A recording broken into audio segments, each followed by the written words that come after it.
Selamat pagi, Assalamualaikum warahmatullahi wabarakatuh. Rekan-rekan mahasiswa, eh, kita sampai kepada pertemuan kita yang keempat untuk materi hukum dagang dan bisnis.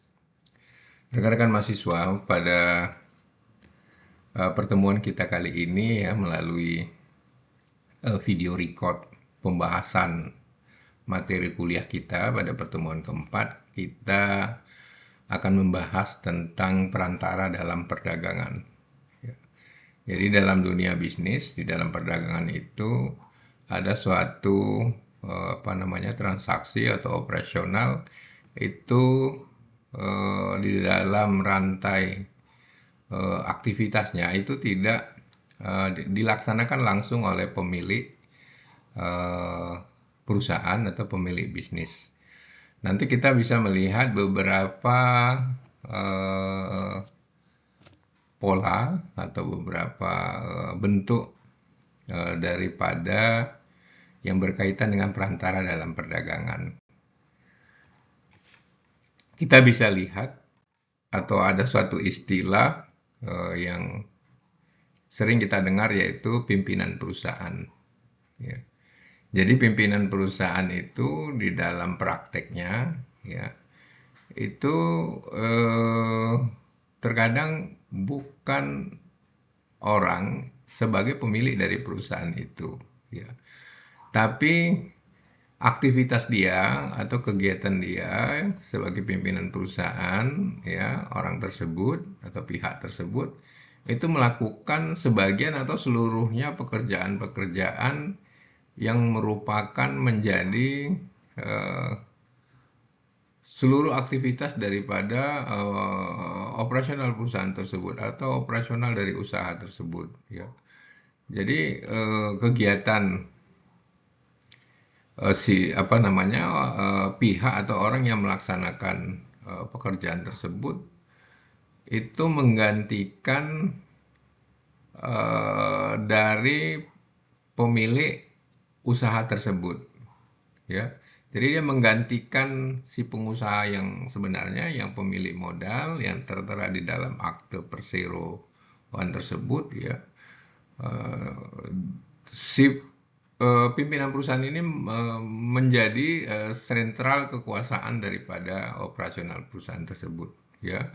Jadi dia ada organisasinya, dia bisa melakukan bisa melakukan urusan atau aktivitas yang berkaitan dengan keuangan, berkaitan dengan penjualan, pembelian dan lain sebagainya, dan bahkan ada persetujuan-persetujuan untuk tingkatan tertentu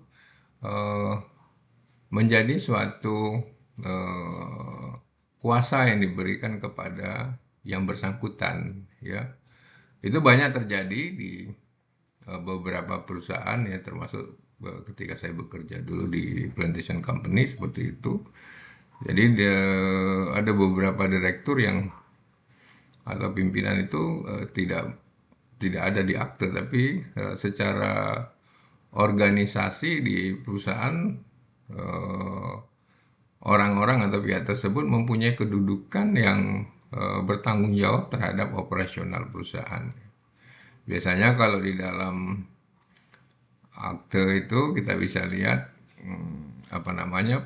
siapa pemilik saham, kemudian ada pengurus ya. Pengurus bukan berarti misalnya direktur, ada direktur utama atau direktur, bukan berarti mereka yang punya share atau yang punya saham, yang modal di situ ya, tapi bisa profesional yang diangkat sebagai pimpinan perusahaan atau diangkat sebagai pengurus ya, bisa direktur utama atau beberapa direktur. Ini sering ya, atau beberapa perusahaan besar itu pola-pola seperti ini selalu dilakukan ya, karena memang mereka yang diangkat ya atau mereka yang dipekerjakan sebagai pimpinan perusahaan itu adalah mereka-mereka yang mempunyai kapasitas, yang mempunyai kemampuan, keilmuan, pengalaman, dan lain sebagainya yang mumpuni di dalam memimpin suatu perusahaan, sehingga perusahaan itu bisa apa namanya bisa berkembang, bisa maju, ya, mempunyai profit yang maksimal. Biasanya seperti itu.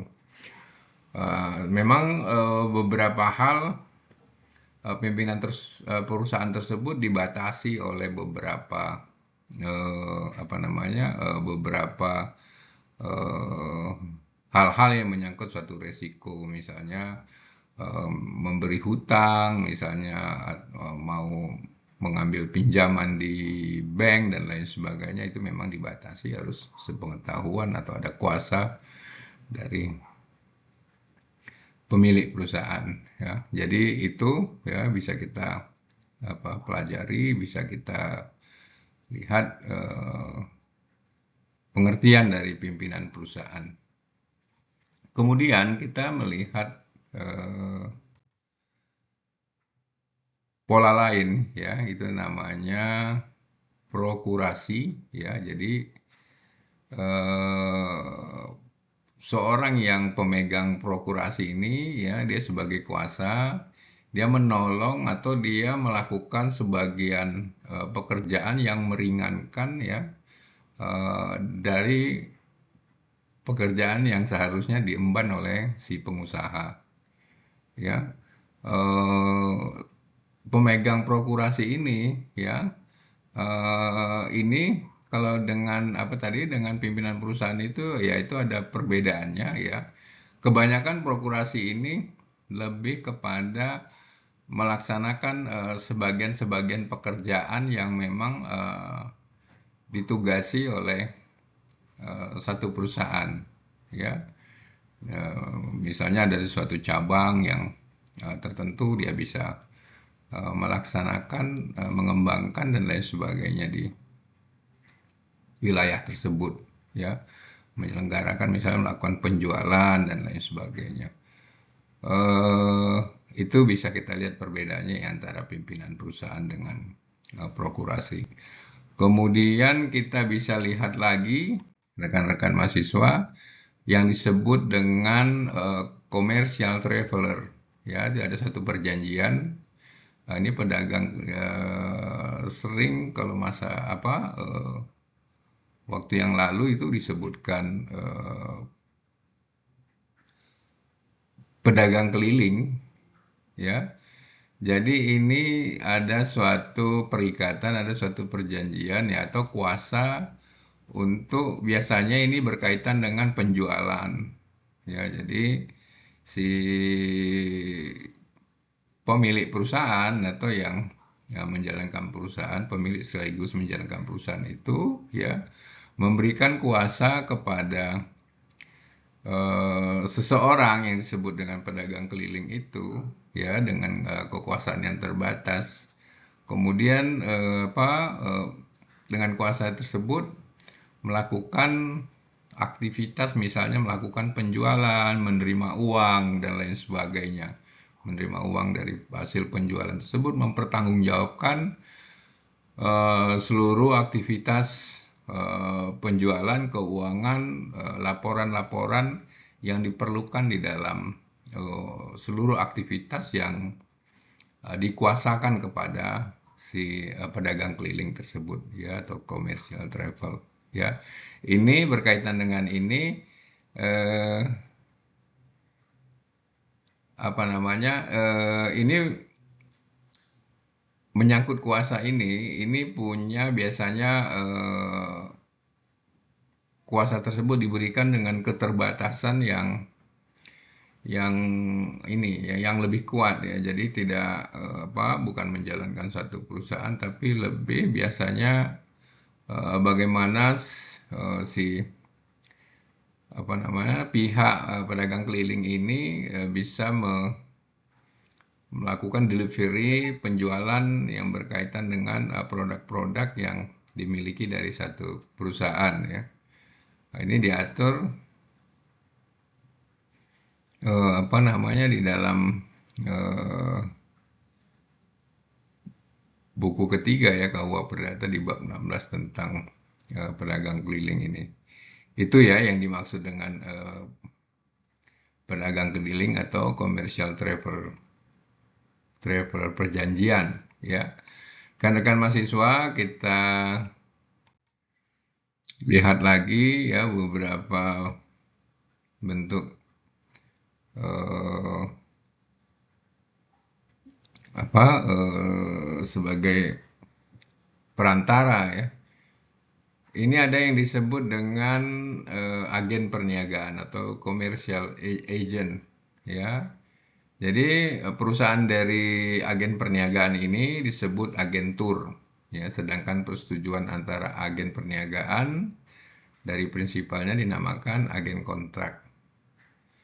Jadi menurut Profesor Sukardono, pada pokoknya apabila ditinjau dari sudut pemberian perantara, maka pedagang keliling tidak berbeda dengan agen perniagaan yang juga menghubungkan pengusaha dengan pihak ketiga. Akan tetapi pedagang keliling itu berada dalam ikatan perburuhan dengan majikan.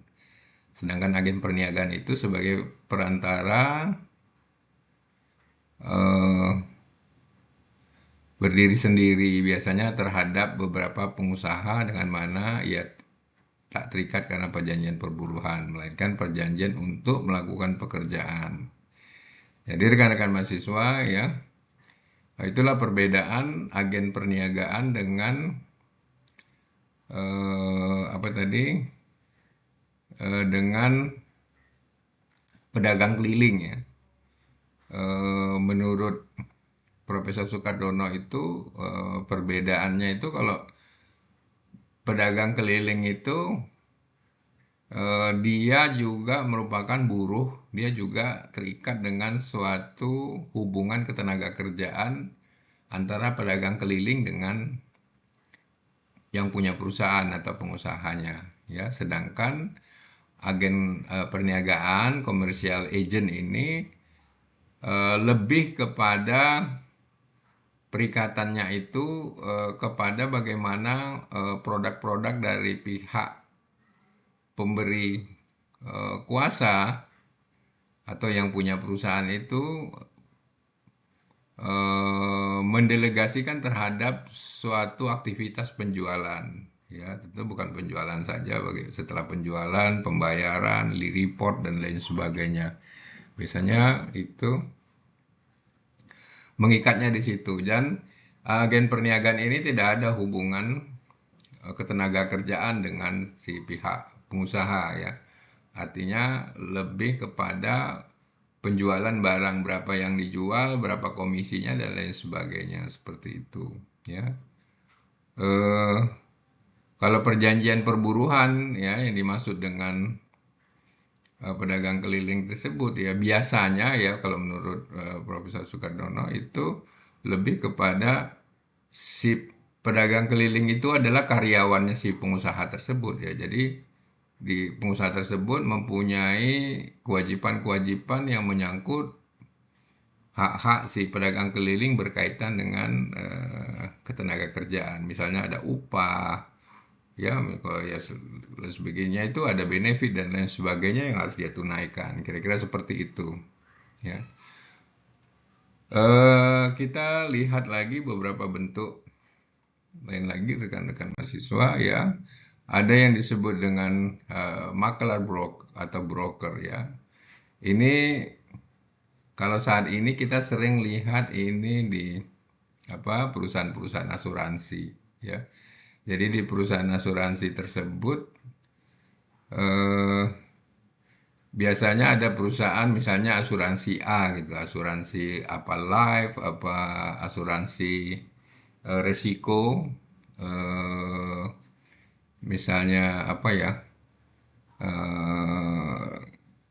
resiko terhadap misalnya ada mobil ya apa kecelakaan dan lain sebagainya ya, atau life atau asuransi jiwa dan lain sebagainya itu biasanya misalnya asuransi A itu memberi berkaitan dengan pemasarannya itu diberikan kepada agennya yang lain gitu ya, ada semacam agen asuransinya yang lain. Jadi agen itulah yang melakukan apa namanya, yang melakukan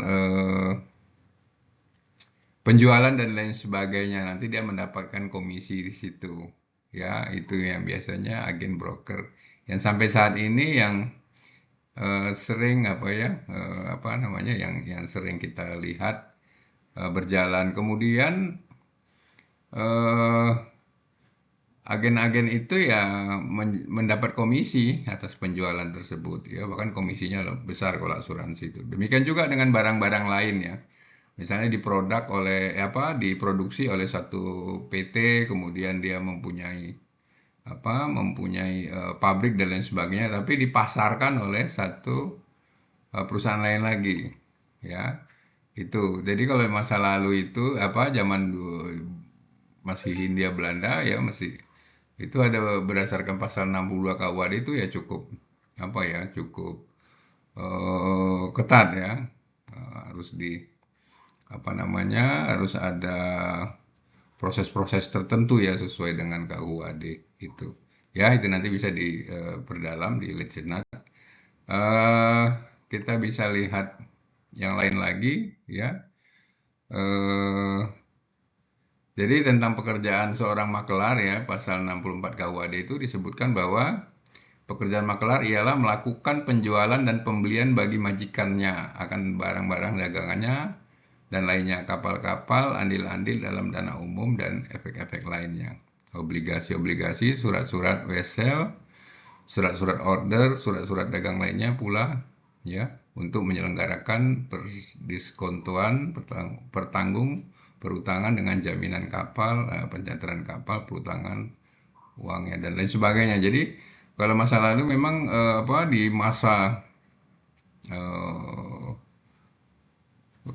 masih kemerdekaan ya, mungkin ada makelar yang memegang suatu aktivitas dari satu perusahaan yang cukup ini ya, yang cukup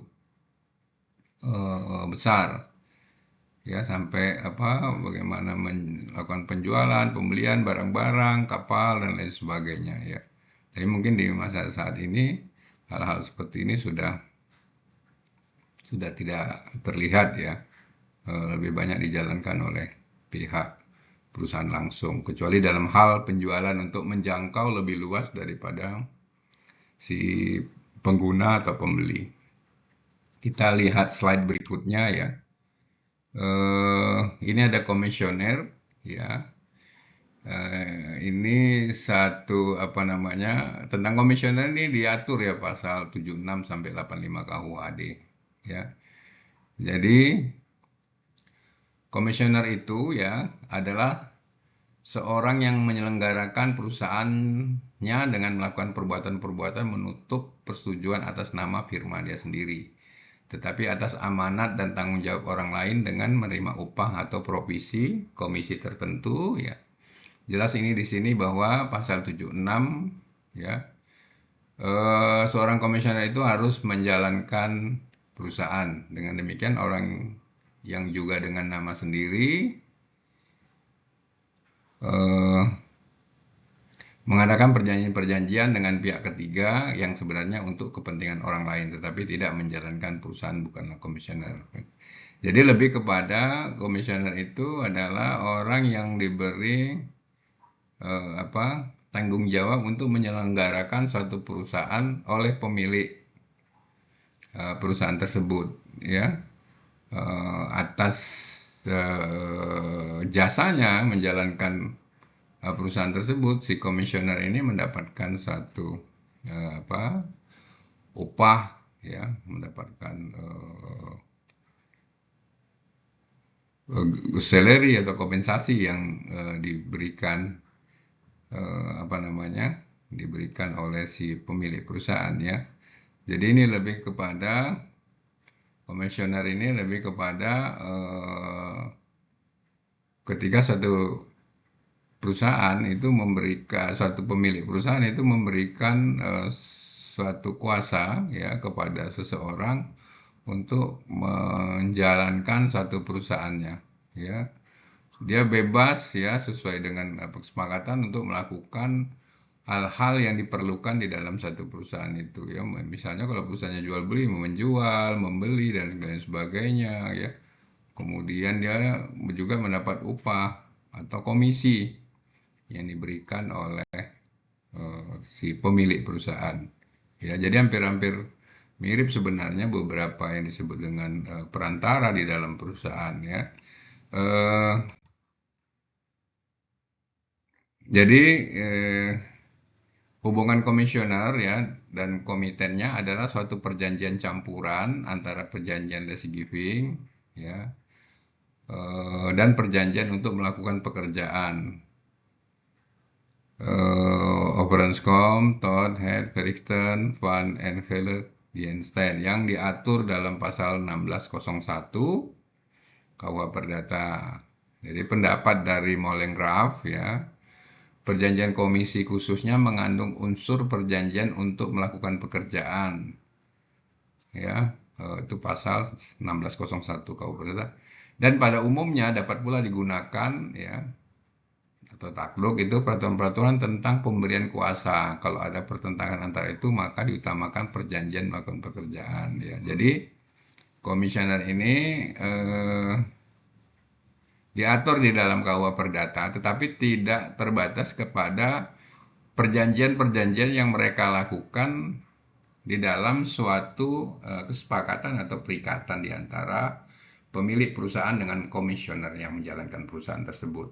Jadi apabila tidak diatur di dalam KUH Perdata itu, maka apa yang mereka perjanjikan di dalam perjanjian mereka yang berkaitan dengan pekerjaan komisioner ini, maka di perjanjian itulah yang diberlakukan. Ya, mungkin rekan-rekan mahasiswa, ya itu saja materi kita pada pertemuan yang keempat ini. Ya, semoga video pembelajaran ini bisa diterima dengan baik. Ya, dan saudara segera juga atau juga mencari sumber-sumber lain untuk bisa memperluas pengetahuan saudara tentang materi-materi kita. Terima kasih. Saya akhiri. Assalamualaikum warahmatullahi wabarakatuh.